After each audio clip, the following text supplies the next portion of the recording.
আপনি জানেন কি টাইফয়েড জ্বরের টিকা কেন শিশুদেরকে দেওয়া হবে? দেশে প্রতি বছর প্রায় 5 লক্ষ মানুষ টাইফয়েড জ্বরে আক্রান্ত হয়। তার মধ্যে প্রায় 8,000 জনের মৃত্যু হয়, যাদের অধিকাংশ বয়স 15 বছরের কম।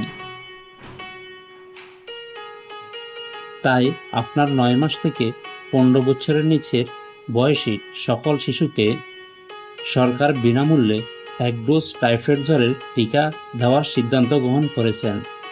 ঘরে বসে অথবা কম্পিউটার দোকানে গিয়ে জন্ম নিবন্ধন দিয়ে ভ্যাক্স ইপিআইতে নিবন্ধন করে টাইফয়েড জ্বরের টিকার কার্ড ডাউনলোড করে শিশু টিকার প্রস্তুতি নিন। টাইফয়েড জ্বর হতে নিজেকে এবং দেশকে সুরক্ষিত রাখতে সহায়তা করুন। এই টিকার কার্ডটি যত্ন করে রাখুন, শিশুর ভবিষ্যতে অনেক কাজে লাগতে পারে। ধন্যবাদ। ভিডিওটি শেয়ার করে সবাইকে দেখার সুযোগ করে দিন। এরকম স্বাস্থ্য বার্তা পেতে লাইক কমেন্ট করুন অথবা ফলো দিয়ে সাথে থাকুন।